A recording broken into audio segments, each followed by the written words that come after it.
box him out. Aaron? I did box him out. Aaron? Oh, yeah. Start.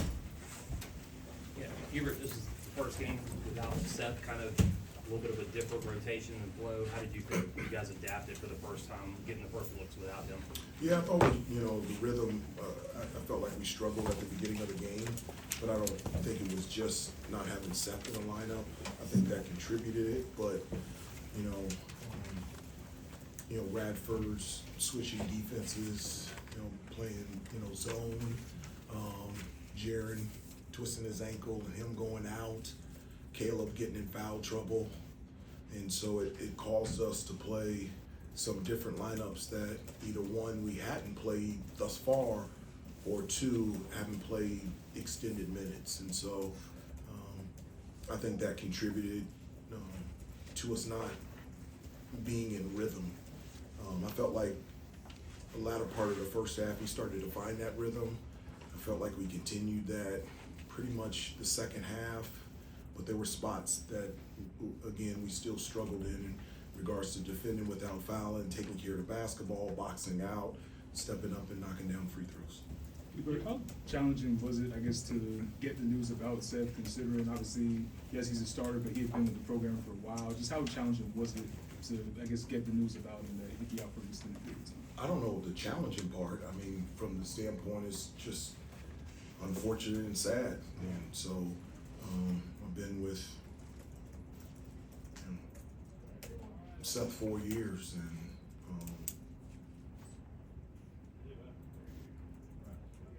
I wanted him on the floor.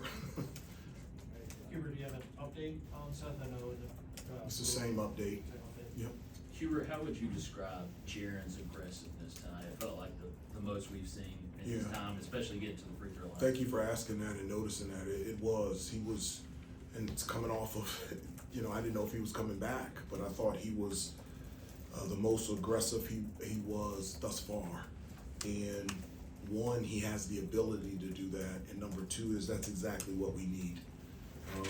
With his size, obviously defensively, he can do a number of different things, but on the offensive end, he scored in many different ways. I mean, it was from three, free throw line, post-ups, offensive rebounds, in transition, and so that's something that we're gonna need for the remainder of the season. How did you think Luka did in Seth's absence in the starting lineup there?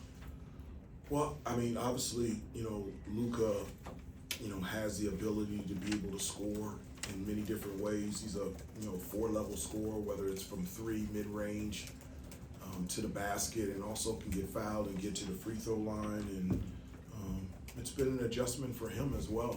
It's only his third game, and so I was really proud of his effort.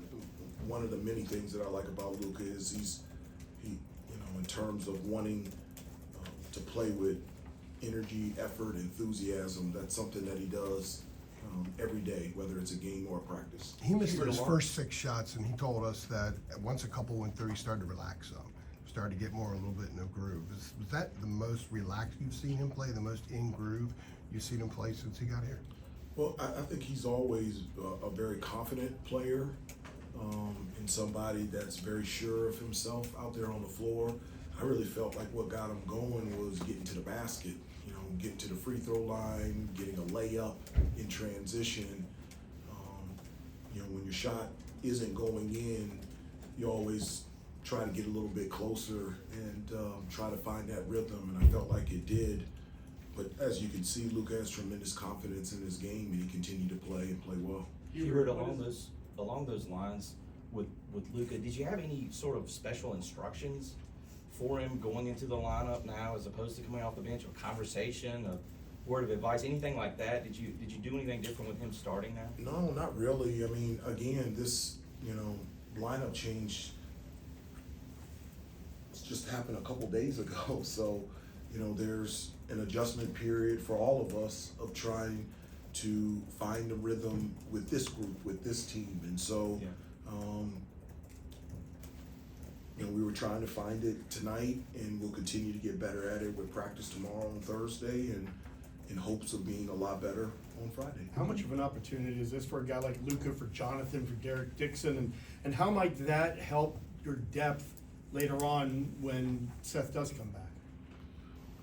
I think it's very valuable for those guys. You know, one of the things I always say is, you know, I don't know when, where, how, the manner in which you're gonna get an opportunity, but when it happens, your job and responsibility is to be ready when your number is called, and it's obviously we're sad that Seth is not able to play right now, but it is a wonderful opportunity for a number of guys that'll get extended minutes and help us with our depth moving forward. Hubert, when you guys were looking at bringing Luka in and looking at film, is he a better passer now that you have him than you saw in film? Is that maybe a part of his game that has exceeded what you thought you were getting in him? No, I knew he could pass. I mean, from an offensive standpoint that I, you know, really liked was, you know, his ability to pass and be able to create shots for his teammates.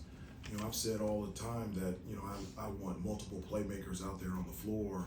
He gives us another playmaker that can make plays for himself, but also make plays for his teammates. What about some of the creative passes, like the driving hook pass to Caleb for an alley-oop? I mean, you can't teach that.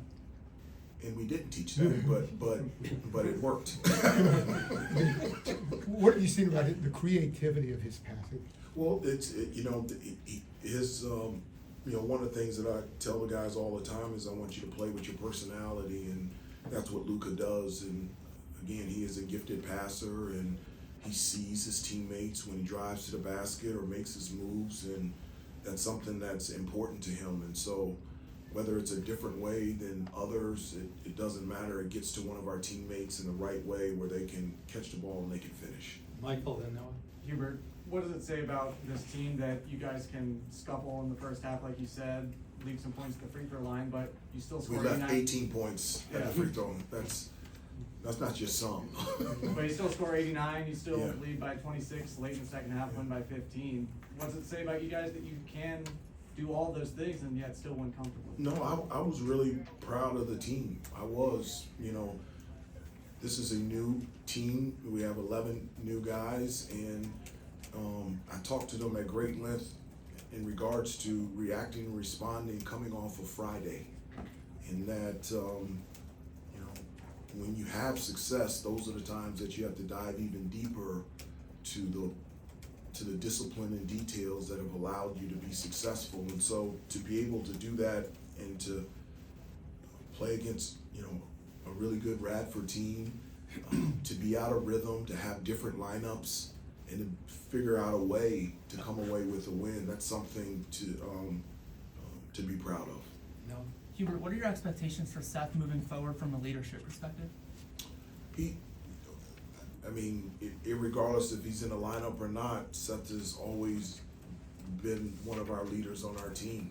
And so, you know, he's done it on the court, he's done it off the court, he was in our huddles communicating to the guys, and it's something that he's done a really good job with this year, and has enjoyed taking that leadership role, which has been exciting to see. And so he still provides that for the team, and he will continue to do that for the remainder of the season. Brendan. Yeah, Hubert, to follow up on that, I mean, not just the leadership perspective, but how are Seth's spirits? How did you sort of try to help him, you know, realize this is not fatalistic, that he will be back this season? And like, I guess, how have you seen the immediate response from him knowing him for 4 years like that? No, he's done a really good job handling this, and he understands that he's gonna be back, and he's gonna be back soon, and that he's gonna be out there on the court again.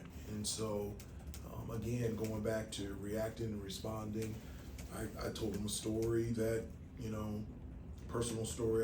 You know, my second year, I was really in a good spot with New York with the Knicks, and just happened to run into John Koncak from the Atlanta Hawks, and broke my hand, and I was out 6 weeks, and I thought it was the worst thing that ever happened to me. The timing was horrible, and those 6 weeks I worked on my left hand, and when I came back, my left was better than my right, and it actually made me a better person, a better player, and it allowed me to take a step back and be able to see something that I wouldn't have seen had I been playing. And that year we went to the NBA Finals, and so use this as a positive, even though it's unfortunate. Thank you, Hubert. All right, thank you. We'll see you all.